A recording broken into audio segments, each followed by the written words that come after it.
You are now tuned into Flippin the Birds, a Philly Sports Network podcast.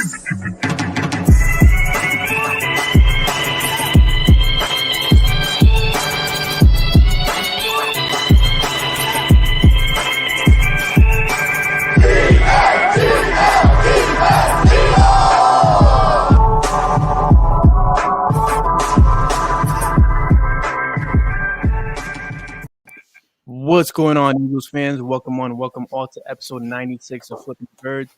I'm Brian Cameron. He's Chris Infante alongside Morgan Burkett, and we're joined by a very, very special guest with us today. What's going on, Erock? How you feeling? What's happening, guys? The season's right here, man. Sunday, Atlanta, Mercedes-Benz Dome. Excited, going to be traveling down there. So thanks for having me on, and I'm anxious to talk some Eagles. No, I'm very grateful to have you on. I'm sure the guys feel the same way. So real quick, you're actually the reason that I actually started writing for PSN and even jumped on into the podcast game from that one time that we met at the tour. Well, I'm not sure if you remember that at all, but listen, I appreciate that, and certainly, I might have stepped aside from the podcast game a little bit, but I'm excited to see people, getting into it and expressing their love for the Philadelphia Eagles, man. I love that shit. Love, pain, agony. Yeah, all of it, man. Listen, it ain't easy being green. It ain't the joy, the sadness, the depression, and the alcoholism, the drinks. Oh, definitely the alcoholism. The drinks and the drinks and the drinks and the drinks. Yeah, and broken bones here and there because of punching walls and. Oh God, what goes on in your house? Yeah, throwing things at TVs. That's why he has that sign in the background right there. That's just covering a hole. It's covering a hole. That's why it's really long too. It's like not actually a window behind him. That's just a curtain. Yeah, it's just, we don't worry about that stuff here. That's okay. Anyways, my wife knows it comes with the territory. It's okay. So your wife, real quick, she was actually originally a Jets fan, right? Am I mistaken? Or her family were Jets fans. She moved to Philly to teach, and then she became a de facto Eagles fan. Then she started dating me, and she fully converted to being Eagles. She taught over in Manayunk for I think a year or two, and she loved the Eagles. She started loving the Eagles. No, she started loving Deshaun Jackson and LaShawn McCoy. So you weren't enough. That's what it is. We went to a signing. It was Deshaun Jackson, LaShawn McCoy, and then Chris, right? No. It's actually Deshaun, LaShawn, Ertz. So you're buried. I'm buried on the depth chart. I'm buried. Now, does she prefer blonde Ertz or brunette Ertz? Oh no, brunette Ertz. She hates the fact that he's blonde. Absolutely. It's a weird look for him. I mean. But I did ask her, would she rather blonde Ertz or bald me? And she wouldn't answer. Oh, that's not a good sign. That's not a good sign. No, I'm just happy to see the blonde hair is like making a comeback, man. I used to do that shit in the 90s. I used to like bleach out my hair because I was like a little beach bum surfer kid. But fair warning to all those who are thinking about going blonde and bleaching that shit out because it ends up that happens. It's not good. You end up hosting a podcast with Chris and you lose your hair. Is that what happened? One or the other. That's how it all started. Yeah, one of these days I'll go full bald. Yeah, I say go blonde first. Might as well ride it out. Yeah. Blonde streak down the middle. Yeah, I like that. Or go full Jalen Mills. And there go green. There you go. So, anyways, week one, we're finally here. We're outside of the Carson Wentz trade. We're outside of the Doug Peterson firing. We're finally past the Howie Roseman can't draft phase. He can't. And we've made it past the J.J. Arthur-Whiteside made the squad phase. So we're here. How you guys feeling about week one? Falcons, Eagles, Kyle Pitts, your guy Chris, versus Devontae Smith. Anybody can take it at this point. We're going to win. Well, I'm feeling pretty good about it. I mean, coming off of a preseason where we really didn't see any of the starters or any of the wrinkles that Nick Sirianni's offense is going to have, and it was a very vanilla defense, which is to be expected all the time in preseason. They're not going to show their cards. I'm certainly excited to see how the offense moves, how the defense is aggressive, how they, if and they should commit to the run a lot more than they did under Doug Peterson. And, hearing Nick Sirianni talk about, the offense, well, we really don't have an offensive system. We really mold the offense around the weapons that we have and the talents of the players that we have. Well, if that's true, I mean, I can't wait to see it, because you've got an offense really loaded with a lot of different talented guys. Whether you're talking about Quez Watkins on the outside, or you're talking LaShawn McCoy. I was already thinking like your wife, talking about LaShawn. Miles Sanders. What is he going to have that bounce back year? How's the running back rotation going to look like? Are we going to see 12 personnel? Are we going to see Ertz and Goddard on the same field at the same time? What's Devontae going to look like? All these different and not to mention the icing on the cake is Jalen Hurts. Mm-hmm. So here's a guy who can do a lot of different things, who's maturing right before our very eyes.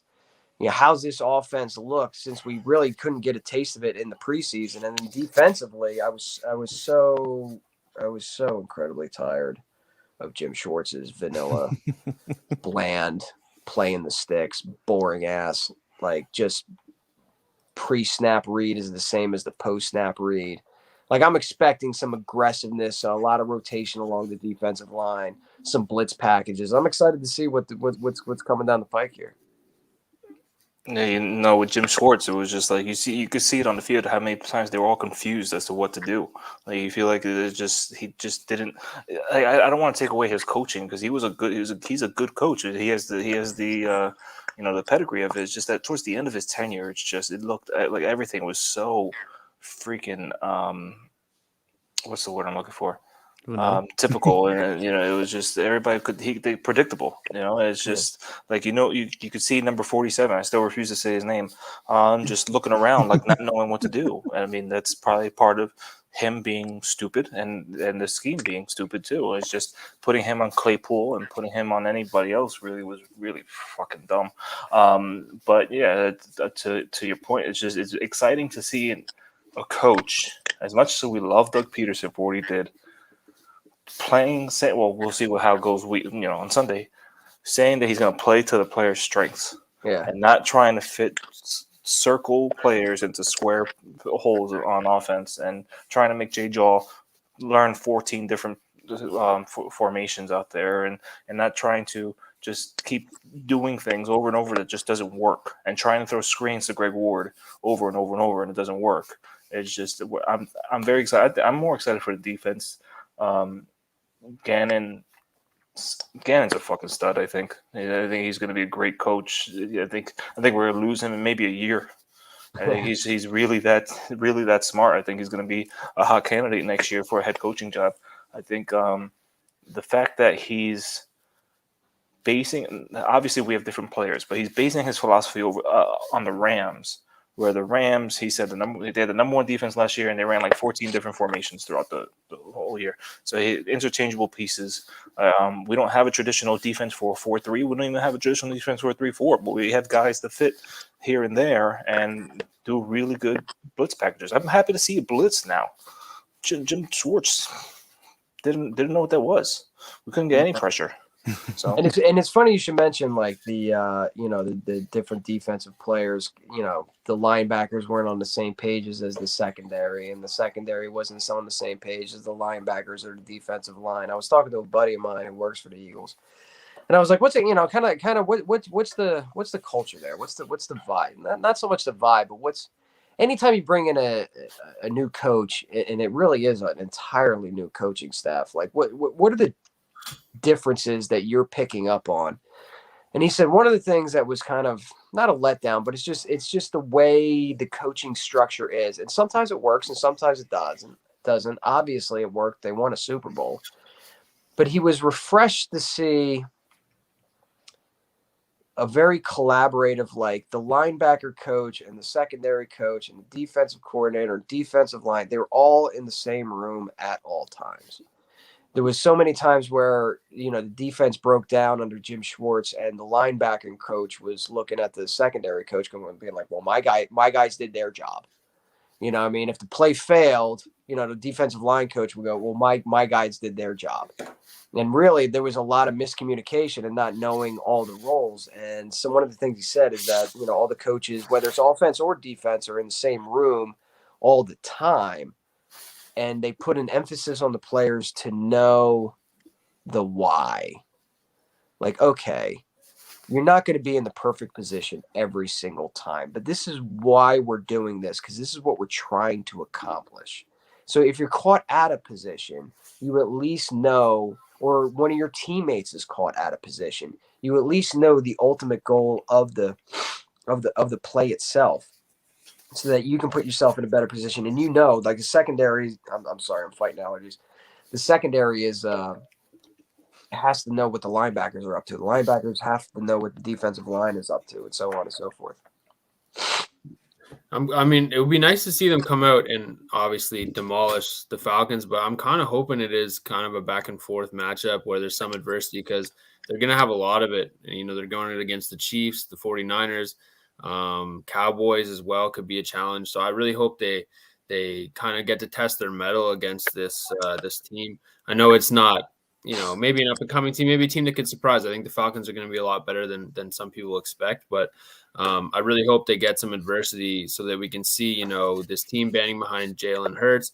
I know that you're talking about with the coaching staff. I think you guys mentioned all the new stuff that's happening, but just seeing this team in situational football where they do have to overcome some things, some third and longs, you know, some third and shorts on the defense. I really hope we get a look at that.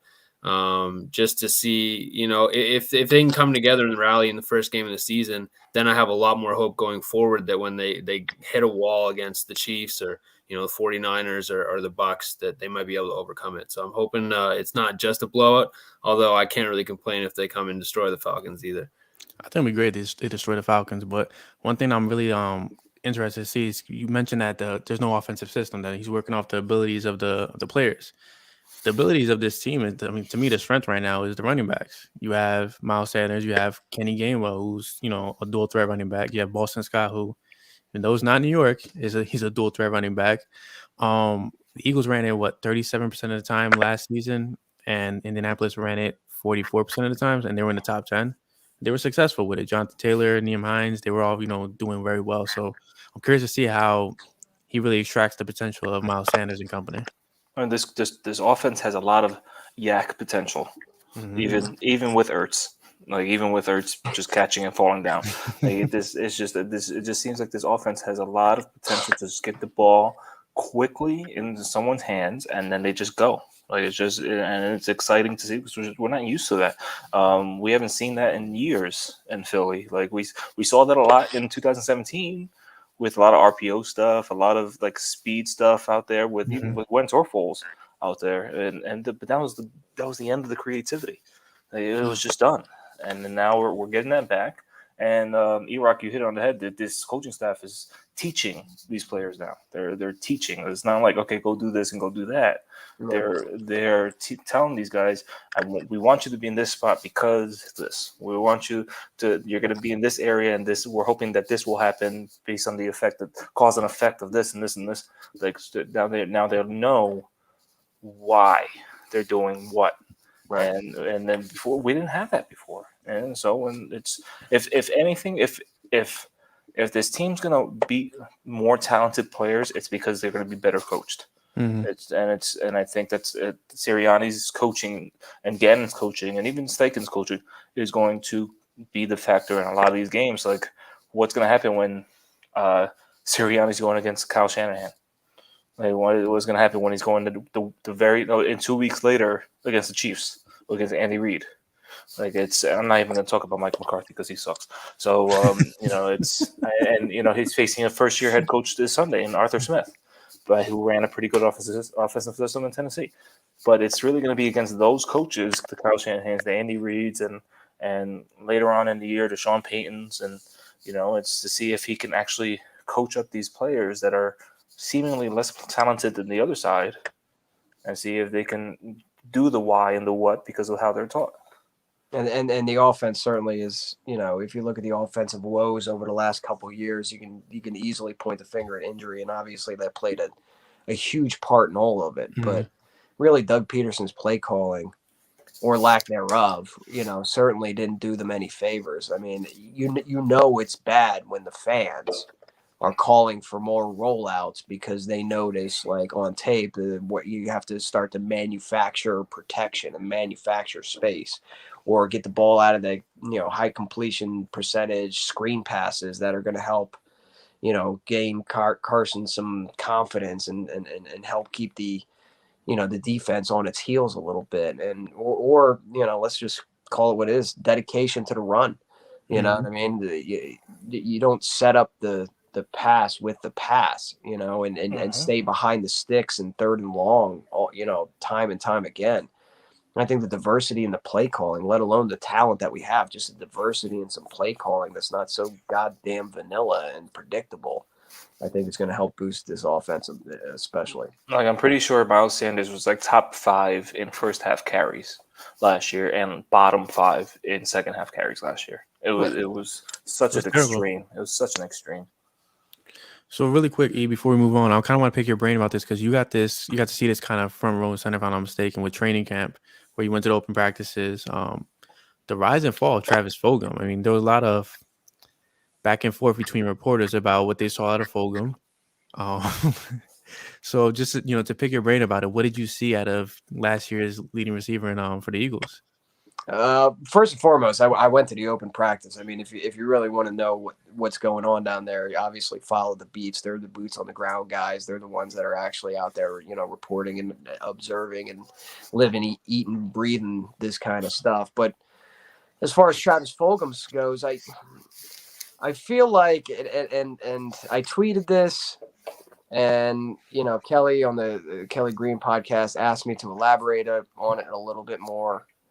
And I was happy to do so because I really think, the longer I listen to Nick Sirianni and the more I see what he's doing and the approach that he's taken, when he started with all this hairy high school bullshit about competition. Well, we play rock, paper, scissors in the hallway, and I just played this guy in horse. And all right, Nick, what the fuck? As a PE teacher, I loved it. Yeah, well, I mean that's great, but I'm like, Nick, what the fuck are you talking about? The more and more I listen to him talk, the more and more I think competition was just be a competition, competitiveness, competing. I think that was just a kind way of saying, like fight it out, dude. Like, fight for it. You want it, fight. Nothing's going to be handed to you. And I think Travis Fulgham is one of the victims of not wanting to compete the way Nick Sirianni wanted him to. You know what I mean? Like, you can point to certain players, a certain quarterback that'll not be mentioned that's now in Indianapolis. Does he have red hair? I think so. Yeah, I think so. A certain left tackle that was a high first round pick. A certain wide receiver getting reamed out in the middle of practice. He wants these guys to compete, and I'm not sure that was just Fulgham's MO. And you kind of heard that from the beats last year. Like, the reason why Fulgham fell off so much is because he was in his own head, and he probably let the fame get to him. Yeah, and I think that's kind of what happened to him. Now, did he have a good camp? Did he have a bad camp? I don't know. You got to ask Elliott Shore Parks. You got to ask. Do we have to talk to Elliott? Listen, Elliott's a good guy, but he's a very good guy. He is a very good guy. He had some strong opinions, and there were some other strong opinions about him. But the proof is in the cuts and the practice squad. And the practice squad protections. He was not protected. He was not protected this Sunday. The Hightower, Howard, Riley, and someone else and Clark were protected. So I'm thinking they'll before I call up Howard. And because Mike Kay said with the two of those guys will probably get called up for the game. So maybe if they see McLeod's not healthy, Elijah Riley's probably going to maybe called up. And I would think Howard's going to get called up. I don't think I would think so too. I don't think they're going to protect Howard to keep him on the sideline. I know they really like LaRaven Clark. The dude he's been working with Connor Barwin after every practice what I've seen. I mean, Sirianni knows him from the Colts. And John Hightower is Mr. Liam Jenkins. It's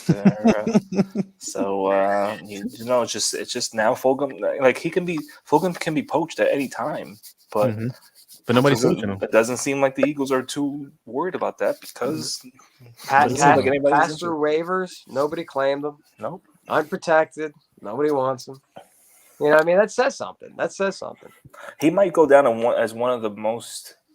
He's the Josh Adams of 2021. That's what it is. He was better than that though. Like he was like top of the league for a 5-week period. He was catching everything. He was going. He was yards after the catch. He was everything.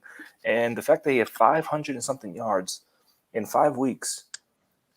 And then that was like what he ended with in the season. Like it was such a fall from a cliff that this guy had. I don't know what happened to him, but one thing I do know is nobody is getting refunds off of those Fulgamania shirts that I made. No refunds, no refunds, no exchanges, no nothing. That's the thing. You got to make shirts when the high is right, and even when they fall. That's it. The shirts are sold. It's a distant memory now. It's a distant memory. That's it. So, all right. So looking past week 1, a lot of people are against, the thought of the Eagles being a possible, competitive team out of the NFC East. But Tony Romo did come out saying that he feels like this team's going to surprise a lot of people because of, what they have already established on this team from previous years. I've said it in front of the pod. I feel like this team could possibly end up winning between 9 to 11 games. I mean, that's huge, optimism, but it's. Nobody knows what Sirianni has at all. Like nobody. And to me, that's a very scary, ability to have in the NFL. What about you guys? I mean, I feel like there's a gap between, okay, this team could surprise people and, okay, this is a bona fide playoff team. On BR, I think we're 27th. Some PFF ranking has them like low 20s as well. So I think straight up they're a better team than that. I think they have more talent than a lot of these teams that are in that area. Even if, the coaching staff can't really put it together, there's too much talent on this team to just get beat by those bad teams, I think. Obviously it could go down south early with the bad games, but I think they're just going to beat those worst teams. Mm-hmm. But in terms of a playoff team, I think that if we make the playoffs, it probably just because we're in the NFC East. I don't know if I'm confident enough to say this is a bona fide playoff team yet. I think that it's still fair to understand that this is a building season. We're hoping to get the most we can out of Jalen Hurts and evaluate if the Eagles need to evaluate if they need to pick up another quarterback in the future. We hope that's not the case, but I'm one of those that just wanted to pump the brakes for now. Let's see what this team can do before we start, the Philly mentality of we win a couple games and all of a sudden it's Super Bowl or bust. I think that's really what could bring the wheels off the track. So, let's temper expectations. It could be a winning season. That would be fantastic, especially with 17 games. That would be great. And we might sneak into the playoffs just on winning the NFC East. But that's where I'm at. I don't think you can – it pushed me elsewhere, but we'll see once week 4 comes and we stay it in against, the Chiefs and the 49ers, how I feel. But that's where I'm at right now. I think that I could see definitely 6 wins. Like definitely, I think this weekend they win. I think they can beat the Raiders. They can beat the Lions. That's 3. They can beat the Broncos. That's 4. They can beat the Saints. That's 5. They could beat the Jets. That's 6. They could probably split with the Giants. Maybe sweep the Giants. There's 8 right there. Who knows what the Niners are right now? Mm-hmm. If Jimmy G or Trey Lance are going, I don't think they could beat the Chargers. I love the Chargers. Carolina's another one that's a toss up. And it's Sam Darnold, but it's also they got a lot of weapons and a really good defense. So I think there's going to be 2 extremes to this team. I don't think they're going to be a 8-9 team. I don't think they're going to be a 9-8 team. I think they're either going to be 4 or 5 win team or 10 or 11 win team. It's just this team is either going to be strictly freaking rebuilding and they're just going to go through it, or they're going to surprise some teams. I think they're going to play spoiler a lot this year, but I think with this tough schedule, I think it is lined up the right way for them to surprise some teams. I mean, they have obviously the Falcons, the Niners can go either way. Then they have the Cowboys, Chiefs, and then Panthers, but then they have the Bucks. And then they get a little break with the Raiders and the Lions, and then they get the Chargers and the Broncos and the Saints. Like, those are all winnable games. Like, I think, like, they're not top heavy or back heavy. It's kind of spread out, so I think they can really hit their stride if they play well against one of these really good teams. I think they could, even if they lose, I think they could take that into the next game, and I think we'll finally see a team that could beat the winnable game, that could win the winnable games. Mm-hmm. Like we've seen too many times during Doug Peterson's tenure, where Carolina comes to mind, the Corey Davis game, the Dolphins game, like these games that you're supposed to win, and then you just hopefully Atlanta's kicker doesn't throw for a convert against us at least. That's what we hope. I have Atlanta's kicker on my fantasy team, so at least get off for it. Some points. I'm just so enjoying low expectation football. You know what I mean? Like I never thought that I would enjoy a season where it's like, what do you think the Eagles are going to do? We'll see. You know what I mean? Because just after the Super Bowl, man, keeping up with the expectations was just fucking exhausting. It was mentally. I feel like I aged, like, you know, over the 10 years in the last 3, just trying to deal with the expectations. Is Carson Wentz going to stay healthy? Are they going to run it back? Is Doug Peterson? Blah, blah, blah, blah, blah. Are they all going to stay healthy? All of this stuff. I feel fortunate to go in a season and be like, we'll see what happens. You know what I mean? I think the floor is 6 wins. I think the ceiling is 11 wins, and I can 100% see a scenario where they win the NFC East. I think the New York Giants, I don't believe in them whatsoever. I don't think Saquon's healthy. I don't believe in Danny Dimes. I think Joe Judge is a paper tie. Like, I think he's just an asshole. I don't believe. If you just listen, you could hear him still complaining about the integrity of the game. Yeah, you know, fuck that guy. Honestly, I think Washington's. You know, despite having some young talent, you can't convince me that a Ryan Fitzpatrick-led team is going to, you know, win the division. I'm sorry. I think they're going to be lopsided. I think their defense is going to be top 10, top 5, maybe even in the offenses. You know, maybe bottom half. It's the exact opposite flip with the Cowboys, where they're going to have the Cowboys are going to put up points. They're going to put up yards. They're going to put up numbers. That defense is horrendous. You know what I mean? So I think the other 2 teams are lopsided. I'm not big believers in the Giants. And if you're an Always Sunny fan, you'll remember that episode where they're, you know, trying to solve the gas prices and Charlie's the wild card and he cuts the brakes on the bitch. You know what I mean? Like, I think that's the Eagles is the wild card. Nobody knows what this team is going to do. Nobody's got any sort of tape on them. If they can just maintain like top 15 in offense and defense, I think they win the division. Now, with top 15 offense, let's go there. So PFF fantasy, and I was getting a lot of. Are you gonna brag about your fantasy team again? No, the damn report card. Let me talk, asshole. Did you submit your teams to PFF? Yeah, I should. PFF fantasy put out Jalen Hurts' fantasy projections. They put out 3,600 passing yards, 646 rushing yards, and 25 total touchdowns. And I put, and it's over a course of 17-game season, and I keep forgetting that there's 17 games now. But I put out, you know, a tweet saying that if Jalen Hurts hits these numbers, there's no need to go for another quarterback next year. Meaning, this is good progress for him. Like we saw, like a snippet of a 1-3 Jalen Hurts, flash in the pan, was throwing for 400-something yards, but also 50-something% accuracy and turning the ball over and fumbles and all this. But if we see that kind of progression over, and we see that, okay, he took into coaching and he's progressing, why spend high capital or even trade for another quarterback when you could use those maybe 3 first-round picks and build the defense where you see a defense has really bad depth across the board, where there's a top edge rusher out of Oregon, or even a top safety out in Notre Dame, or a top corner out at LSU that can really help this aging defense, where Brandon Graham is going to be 34 next year, and you don't know if Ronnie McLeod's going to come back healthy, and you don't know if Darius Slay is going to be back, or even Steven Nelson. So why spend all those picks on a quarterback? Like, if Jalen Hurts can show me he can be a dual threat quarterback that's throwing for 3,500 something yards and rushing for 600 yards and so, I'll take that. And people, well, that's terrible numbers in a 17-game season. But like these people are They're expecting Pat Mahomes. expecting Jalen Hurts to go from 55% completion rate to freaking Pat Mahomes in a year, and I don't know what to say. But I would take that. I would 100%. I would 100% take that. Did he have an injury to his? I'm sorry. Did he have an injury to his hand last season? Jalen Hurts? Yeah, wasn't it like a mystery injury that nobody talked about? Doug Peterson's teams always had mystery injuries. Day to day became when he said day to day, it was really week to week. When he said week to week, it was really month to month. When it was month to month, never see them again. You don't know what the fuck's going on. That's what that was. And it was always upper body or lower body. Yeah. Like it was a goddamn hockey injury report.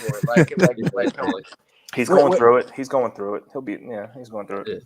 A lot of people have asked me, and I'm sure they've asked all of you, and you've all talked about it. Like, how do you measure success of this season? Mm-hmm. And when you there's a lot of factors and there's a lot of different things we could talk about, but I think when you boil it all down, like when you actually get down to the core, what measures success of this season? I don't think it's in a number. I don't think it's in the playoffs. I think it's exactly what Chris. I mean, you hit the nail on the head. Success for this season means that Jalen Hurts is the guy. Mm-hmm. Means you're not starting over. You're not looking for another quarterback. You're not back to the drawing board. You're creating more of a drawing on top of what you have already built. Like, let's be real about this. Rookie head coach, rookie quarterback. Although Jalen Hurts is technically not a rookie, but you know what I'm trying to say. We've seen the return on that investment. We've seen that flip awful quick, right? So if Jalen Hurts is the guy, I don't care what the fuck happens with the rest of the season. Johnny, low expectations over here, or no expectations. That just means you have something core fundamental to build upon, because this is the league of the have and the have-nots. And if you have a quarterback, you have a chance. And if you don't have a quarterback, get back to me about the Washington football team and let me know what they're, I'm sorry, you don't. You're not going to win the division with the transitional journeyman quarterback. Mm-hmm. So measuring success when it boils down to it for the Philadelphia Eagles, is Jalen Hurts the guy? If that's a nod, if that's a consensus, yep, he's the guy. Fuck it. Let's keep going and use those draft picks just like you said. Defense, build. We'll see that return on investment quicker, and I think they will surprise people. I've always used the Bills as a reference point, because you see they when they drafted Josh Allen was awful. Mm-hmm. Josh Allen was god awful. He was throwing the ball out of the freaking stadium, and we've done the memes. I've done the memes. Seen the videos of Josh Allen like just throwing the ball out to the moon and all that. His accuracy sucked, but they believed in him. They saw the progress. They saw the work he was doing, and look at him. He's an MVP candidate, and they're a favorite to win the Super Bowl this year. And they kept surrounding him with weapons, and they kept building their defense. And they had a coach that no one really believed in going into the Bills. And I mean, he's a former terrible defensive coordinator for us. But then he look at him now. I think this team has, if they keep going on with Hurts, I think they have a chance to be those Bills, to build from nothing to being a perennial contender. I mean, you make a good comparison too, because in my eyes, if you get those kind of stats from Jalen Hurts, we're not looking at a top 3, top 5 pick, right? We're looking at middle of the pack. I mean, who knows how good the Dolphins are going to be, but we're probably looking at a 10th over, which is where you get, a Mahomes or an Allen, where they're not going to come in and be better right away. So why not still keep Jalen Hurts? Or at that point, you're looking for maybe a veteran so you can let this guy grow, whatever rookie you do pick. You're not looking at a second overall pick unless we're trading up. So it seems to me is if you're getting – the only number that we don't see on here is interceptions and fumbles. Now, if that number is close to 25, maybe you are looking at moving on. Yeah. But either way, it seems like Jalen Hurts, for whatever reason, is going to get at least this season with those numbers, and then probably, another kind of redemption season with a rookie sitting behind him. And we've seen in Green Bay how many rookies. It's Aaron Rodgers, it's different, but how many times they've drafted a guy to be the next guy, and it never happens, right? So it's not a bona fide pick when you're picking in the mid teens that you're going to get that QB1 either. Mm-hmm. So if you're seeing numbers like that, I think it's Jalen Hurts for sure, for at least the next 2 seasons. So to play devil's advocate, if the Eagles are actually successful this season, if they actually do reach the playoffs, is that poison? Is that actual poison for this franchise? Because you're kind of left off, back where you back where you left off with Doug Peterson. Now the expectations are going to keep on growing and growing. Like, yeah, these guys made the playoffs in their first year together. I think the difference second here year is that is you kind have of you have a quarterback now that's not afraid of anything. I think with those expectations, you have a quarterback that's going to take those expectations and keep going. Like, we've seen this team rally around Jalen Hurts in a very short amount of time. Sean Bradley bragged about it on the podcast. Yeah, Sean twice, the March and last a couple months ago. He loves the way Jalen Hurts is commanding his team. Like, it's for as much Carson did for this franchise, and as much as we want to rag on him now, he did a lot for the franchise, obviously. But he always seemed like that guy he had a different attitude than Jalen Hurts.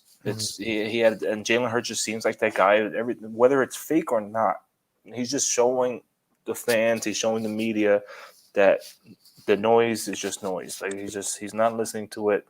It's just he's just going forward, and this team. You see Lane Johnson next to him all the time. The guy loves Jalen Hurts. He's painted on Lane Johnson's gym.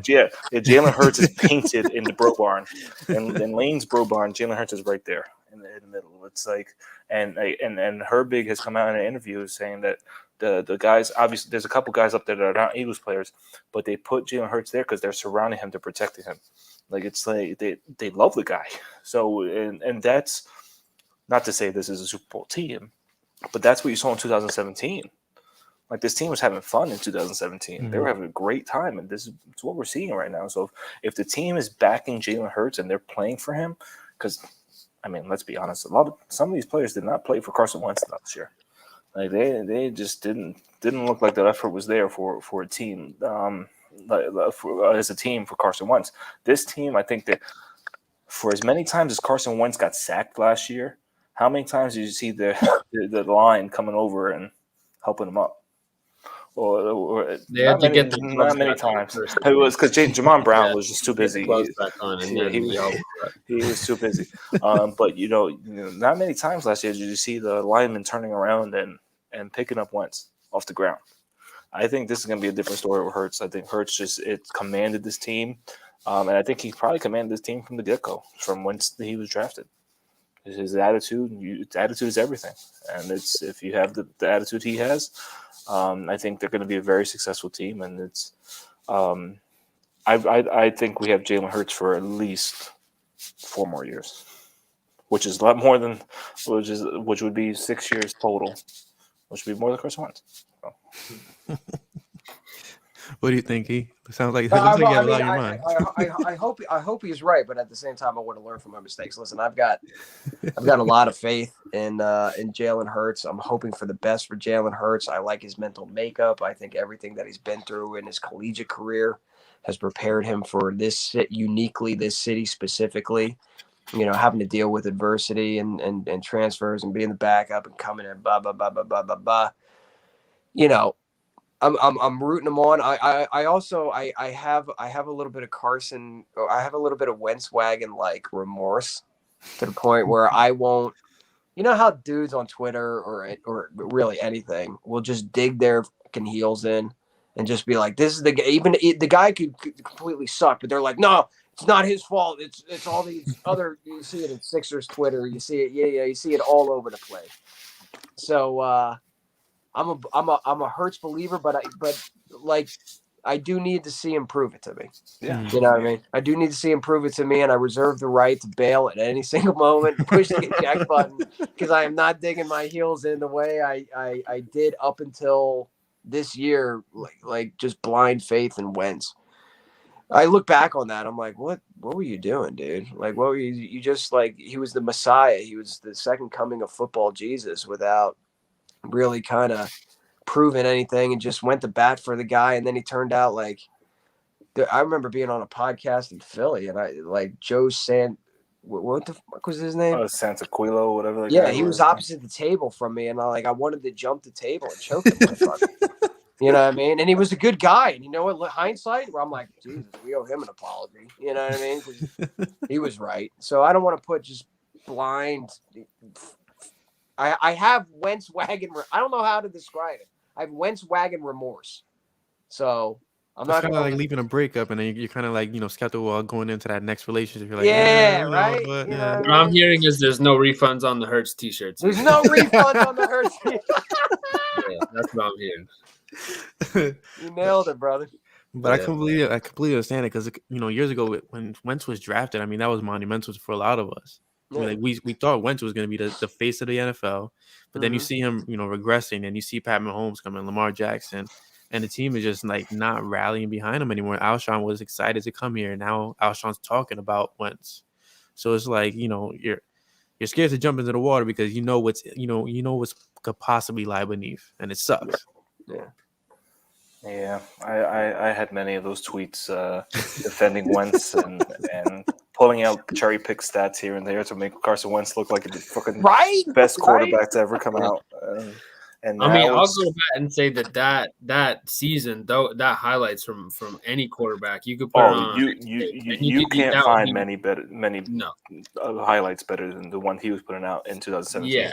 Oh my god. I mean, we're not talking about him the way that Miami's talking about Tua right now, right? Like there is some evidence for him, being that guy, and I hope for him that he can do that in Indy. It sounds like that's not going that well, but I hope the difference is the coaching staff. I really do. And Erock was talking about it. Just the mood is a bit different, and I just think when Carson was here, it was on Carson's shoulders, and I just don't think that it has to be that way with this team, and I hope that the coaching staff, and it seems like the coaching staff is going to be better with that, and this isn't going to be Jalen Hurts' team to put on his backpack and carry them to the playoffs anymore. This team is going to use Miles Sanders. They're not going to depend on the pass. Like all the things we've been saying, it's pointing in the right direction.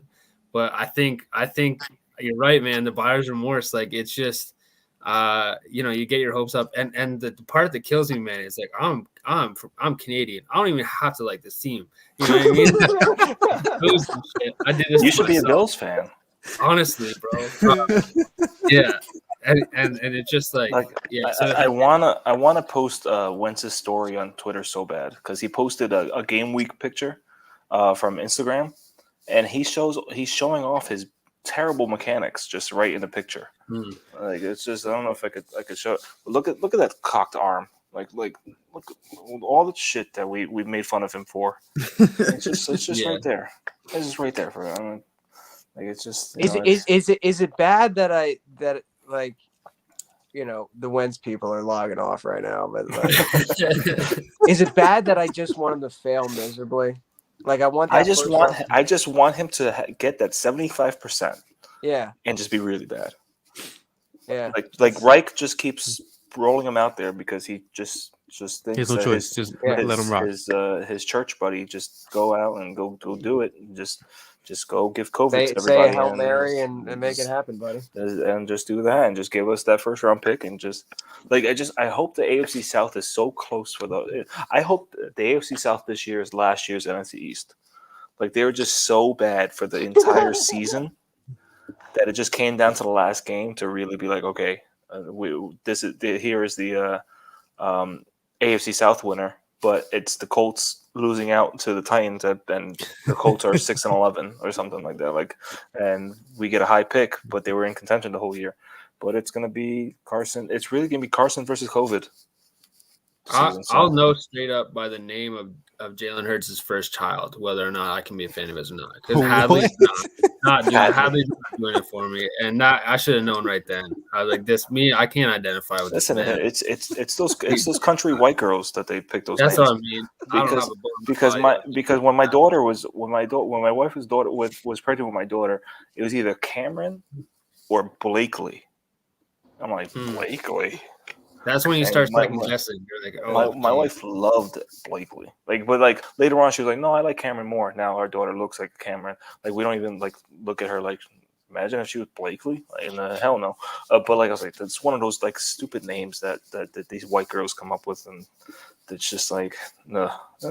She would have been born with Miley Cyrus Party in the USA, Dawn and Daisy Dukes. That's a Blakely. Blakely. Like Blakely is that chick I met in Nashville for that one night. Remember Blakely? She was in the background of Coyote Ugly. Yeah.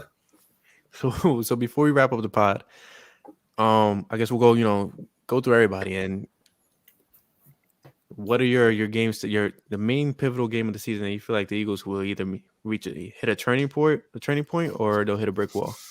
And then what do you feel like this team will finish with record wise? I'm not going first. All right, I'll go first. I might be cheating a bit. I think the turning point is going to be that 2-game stretch of the Chargers and Denver. I think and we've been alluding to it, just the ability to beat teams we should beat has been lacking from this team for a while. So those are 2 games where if this team is going to be a good team and we expect them to be a good team, they need to win those 2 games. I think the Chargers are a team that will be better than we think they are. Denver's a beatable team. I think that's where the turning point will come. Obviously, there's a lot of easy game or a lot of difficult games, and then they get easier as the season goes on. But that's really where it's like, okay, if we're gonna make a playoff push, we got to win at least one of those 2 games. I think that's where I see the turning point. Do I say predictions? Are we going game by game? How you want to do this? Just say the prediction. Say your prediction. Okay, I think we end the season 9-8. And we missed the playoffs. I don't think we can win the division on 9-8, but hey, you never know. We could tackle the division, and then it would come down to that last Dallas game, I think, for the division. That's what I'm thinking. But 9-8 is my prediction. Okay. Who wants next? I'll do it. I don't like your mind. I didn't like that at all. All right, keep going. So I think this team can start 2-0, but more realistically, I think it's 1-1. I think the pivotal game for me is really it's going to be early. It's going to be the Cowboys game. Like, the Cowboys have beaten the Eagles so many times over the last few years, and they have so many weapons on offense. It's just, I think this team finally needs to beat the Cowboys when they're both at full strength. And if they beat the Cowboys at full strength, that says a lot for this team. It says a lot for Jalen Hurts, says a lot for Nick Sirianni, especially at Dallas. And then after that, if they can, I'm not going to say they could beat the Bucs or the Chiefs, because I don't think they can.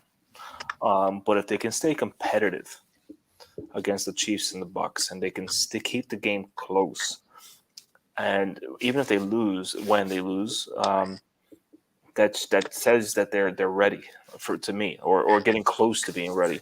Like, if they could beat Dallas and then stay competitive against the Chiefs and the Bucs, that shows me that this team is actually many, many steps ahead of where I think they are right now.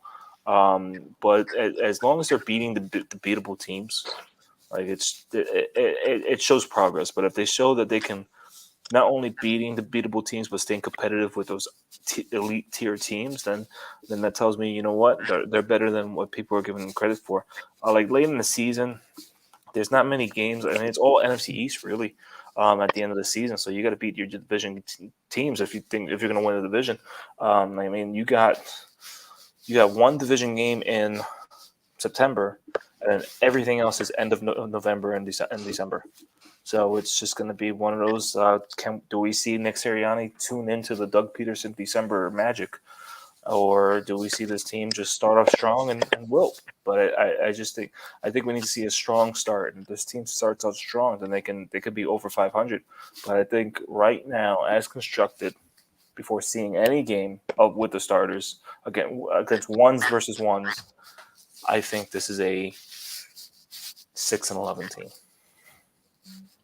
Yeah, I think it's hard for me to put a number on it. Again, Johnny, no expectations here. I think that the floor is 6 wins. I think the ceiling is 11 wins. I'll agree with Chris. I don't have the schedule in front of me, so I can't break it down when they hit the wall. But when you ask that question, the one thing that really popped into my head is the exact one that Chris touched on, which is the Dallas Cowboys. I mean, if they can beat Dallas that early on in the season. And Dallas is going to be expected to be the favorite in the division, along with Washington. But really, if you beat Dallas, that means you stomped them out. You were able to stymie that attack or throw up some pretty impressive offensive numbers. And I really think that would kind of send shockwaves in the NFL. Like, oh, okay, the Eagles, hey, maybe they don't beat the Bucs, maybe they don't beat the Chiefs, maybe they're competitive in it. But shit, did you see what they did against the Cowboys? Like, they can win this division, and I think that'll send a very big message early on. Besides beating the Cowboys, beat the Giants twice because fuck Joe Judge, crybaby. So I'm looking at the first 6 weeks, right? 17-0. Brian's going 17-0, right? No. But my thing is like, That's why you're hesitating because you're like, do I say 17? Do I say 16-1? Am I about to get voice clips? That's what you have to ask yourself.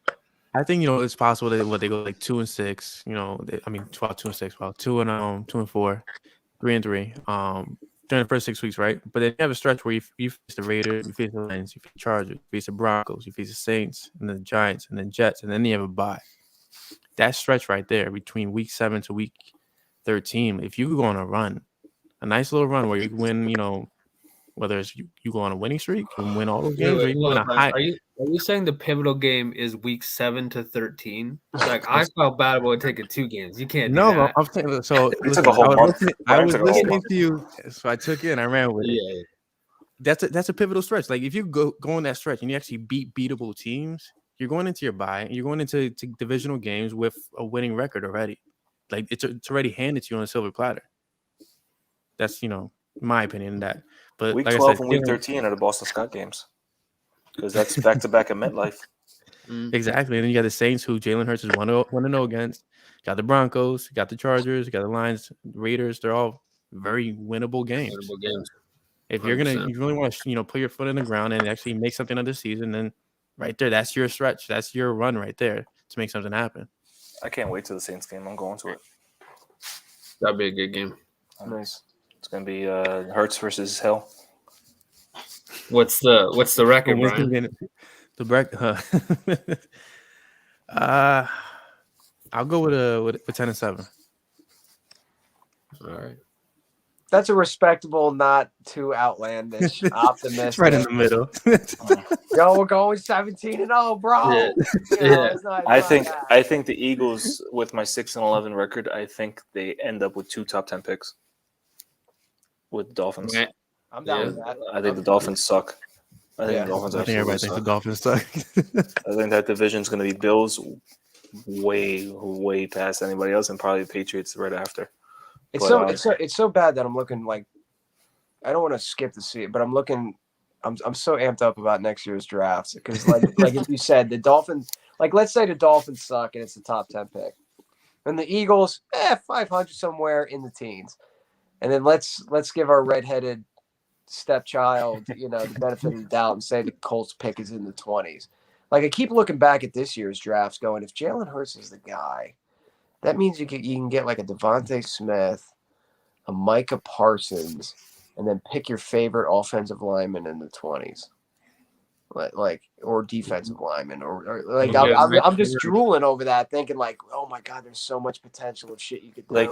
Like this draft class coming up, it's not strong quarterback at all, not at all. Like, and I say that with a grain of salt because we didn't know. No one knew who Zach Wilson was before the season started, and then Zach Wilson went off. Like every year, there's a quarterback that really stands out. After one game, no quarterback standing out. But everybody's saying this quarterback class is so weak. But you don't know that really until the end of the season when quarterbacks can really, show their mark. But this class coming up has so many players that can fit the spots on the Eagles where they're aging. And if Jalen Hurts is the guy, they can really set themselves up. So, like you have, like I said before, Kyle Hamilton, Kayvon Thibodeau, Derek Stingley. Those are aging players in those depth charts. You have DeMarvin Leal from Texas A&M, who is an interior defensive lineman. He's a defensive tackle. So Fletcher Cox. When Fletcher Cox leaves, he can step in. You got Jackson Kirkland, who's an offensive tackle. Lane Johnson is on his way out soon. So, like, you have these guys that can really fit in. But it just depends on Jalen Hurts because you don't want to just be like, okay, Jalen Hurts sucks. We're going to spend a top pick on Spencer Rattler or Sam Howell or Malik Willis. It's just, but you get these guys who are blue chip elite prospects on this team next year, all in the same round, and you get them for that with that fifth year option. You are set up for you have the Devonta Smith, Jalen Reagor. And whoever you draft next year, all on rookie contracts. That's a really, really good team for 20. You gotta That's wonder set up. that there's a wild amount of pressure built on Jalen Hurts' shoulders right now. He can Because take it. your career's on the line pretty much in one season. If nothing else, I have a really hard time cheering for Spencer Rattler. So if nothing else, I hope Hurts does a good job just for that reason. It would be tough. It would be conflicting. I just have a hard time cheering for that. Go from one Oklahoma quarterback to the next one. Yeah. I would make it work, I guess, but I have to do some soul searching. 3/4.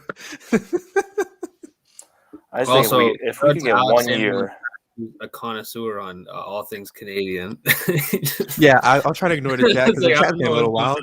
But, hey, appreciate you guys. Shout out Canada. If we can get Kayvon Thibodeau and Brandon Graham on the same line for 1 year, or even if Brandon Graham retires and we get Kayvon Thibodeau and Josh Sweat for 1 year, I think that would be the most devastating edge rushers the Eagles have had in a long time.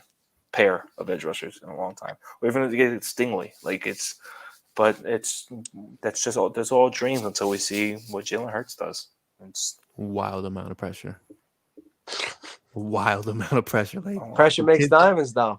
Kid's livelihood is on the line for one season. Right. And thankfully, for Howie's sake, there's no real top linebacker in the draft. I mean, there's Christian Harris, but there's no pressure from Eagles fans that should be for them to draft a linebacker in the first round. On their depth chart right now. Well, again, like 1 year deals. Like this, like we may lose Eric Wilson next year. We may lose Steven Nelson next year. We may lose Darius Slay next year. We may lose Brandon Graham to retirement. We're going to lose Jason Kelce to retirement probably, but we have Landon Dickerson, who is now number 69. Nice. It's just, it's just we have so many aging players or players on 1 year deals that we need to do something about it.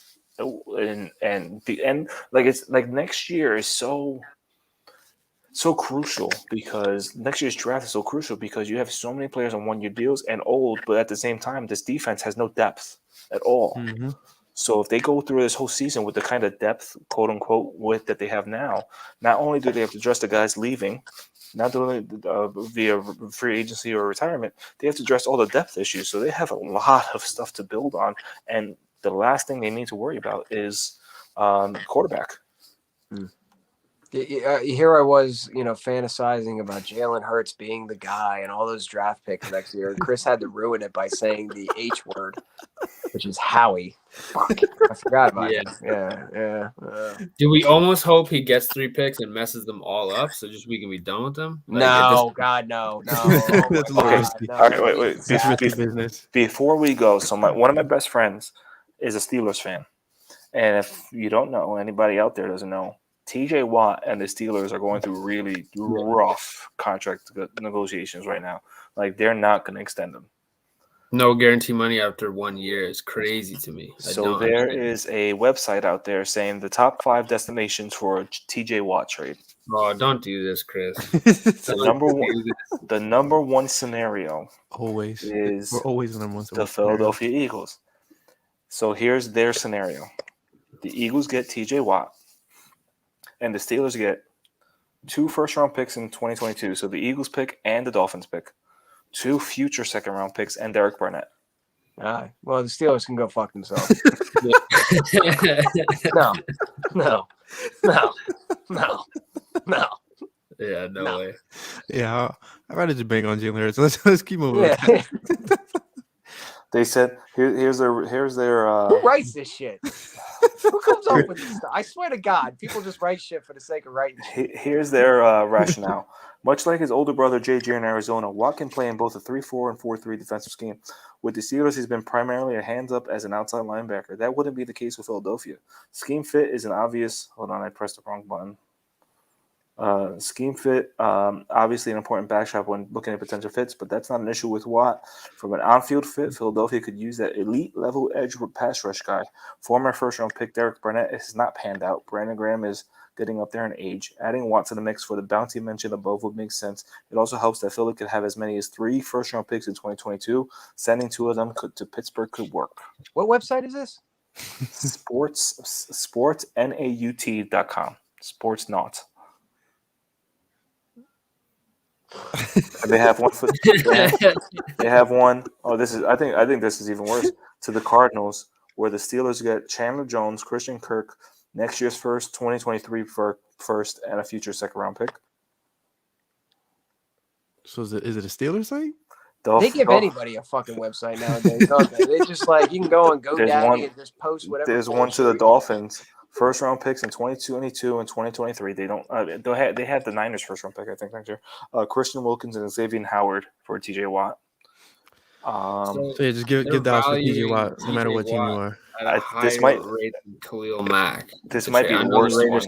Away, it's for the Packers. So the Packers. Steelers get Zadarius Smith and Jair Alexander for TJ Watt. Or to the Cowboys. Bro, how long is this list?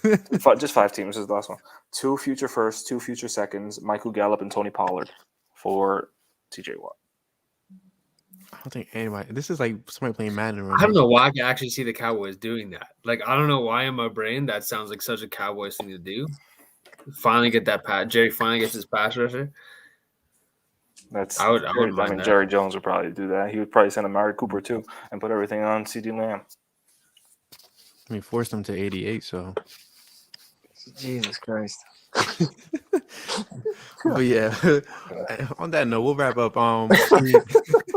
Thank you for coming on, man. Seriously, we greatly appreciate it, man. Not a my head. We got 2 of the now we're set with 2 of the goats of 4th and John with Gail and you. I mean, 2 of the pioneers of Eagles fans. Awesome. Well, listen, I'm very humbled by that comment. So thank you so much, and I appreciate you guys having me on. And it's been a fun hour. Can I leave on a daughter name story? Uh-oh. Can I leave on a daughter name story since we were talking about what was the other one? As long as it's not Hadley. It was Cameron or Blakely, and we went Blakely. with Cameron, obviously. So my daughter's name is Reese. We didn't know what to name our daughter, and the movie 4 Christmases was playing at like the Oxford Valley Mall on a screen, like preview. And so my wife turns to me and says, "Well, what about Reese?" And that was like the extent of the conversation. We were like, "Done, Reese. It's Reese." But that's not. I'm not bringing up her first name. Her middle name is Pattison, after Pattison Avenue, because we remember the exact time Mommy and Daddy got shithoused at an Eagles game against the Tampa Bay Buccaneers in 2009. And it's such a nice little pretty name, like, oh, Reese Pattison Emmanuel. Oh, her name's Pattison. And one day I know she's going to come to me and ask me, "Daddy, why Pattison? Why is my name Pattison?" And I'm going to have to, with a shit-eating grin on my face, tell her about the time that Mommy and Daddy got drunk at an Eagles game, and Daddy absolutely demolished that after a win. That's right. And that's why your name. Just send her this pod. You'll be good. You don't even have to explain. That's right. Yeah. So that's why we're talking. So that's why I love having students named Jameson. I love having students. I had a girl student. I had a girl student named Alizé. Oh my God. And years ago, and I went straight up to Dad, and I was like, "You a big fan of Alizé?" He was like, "Yep, yep, yep." You always. I had a kid actually in my old district. His name was Jack. And his last name was Daniels. Get out of here. His name was Jack Daniels. And I was like, I looked at Dad. I was like, "You knew what you're doing." He's like, "Yeah." With my son coming, my son should be here within the week. It's either Chase or Caden, and we're going back and forth because now my daughter's getting into Paw Patrol, and the main dog, the cop dog, his name's Chase. So my wife's like, I don't really like Chase anymore. But then Caden's a good name. I like that name. I think we're leaning Caden, but who knows? That's good. That was my daughter. That was my daughter name story. Well, now you can play it back for her. He's got fast forward to an hour. Just Daddy. Here's the podcast. Yeah. Just timestamp it so I can be like, "Hey, honey, want to know why your name's Pattison? Yeah, fast forward to this." Right past the trade scenario. I figured the next one would be Burkett since the first one was Cameron, right? I figured that's what you're naming them, Chris. Yeah, but no, it has to. Sorry, it has to start with a C. Oh, my bad. Sorry. I'm on it. Or Chris. Brian. I'm really on it. Brian. You have Brian again.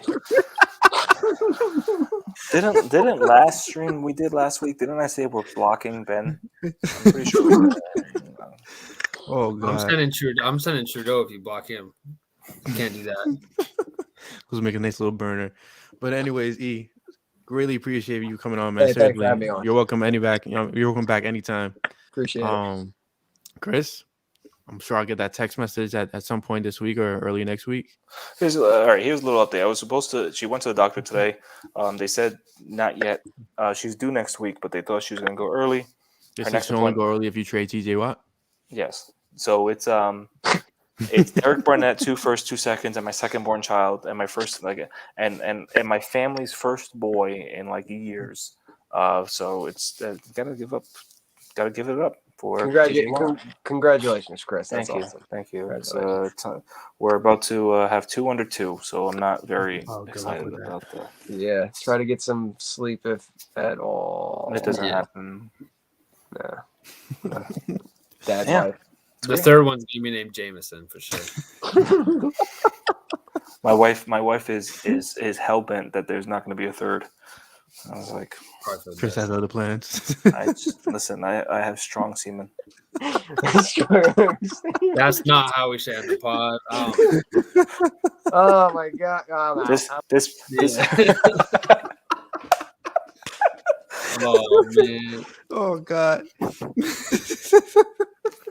This pod is brought to you by Manscaped. Oh no, we're not brought to you by Manscaped. Listen, if you listen to this pod to this point, we thank you for embracing the chaos of what it is to be a Flippin the Birds fan. That man's never coming back on this podcast. No, most likely not. But hey, big shout out to E. Yeah, it was a great guest, man, and you had to say that. Yeah, big shout out to the Flippin family. I will always brag about my strong semen. You said it again. Anyway, I'm Brian Cameron. Brian Cameron, Kristen Fonte, Morgan Burkett. It took one time each time. Flipping the Birds. What happened? Thank you, Erock.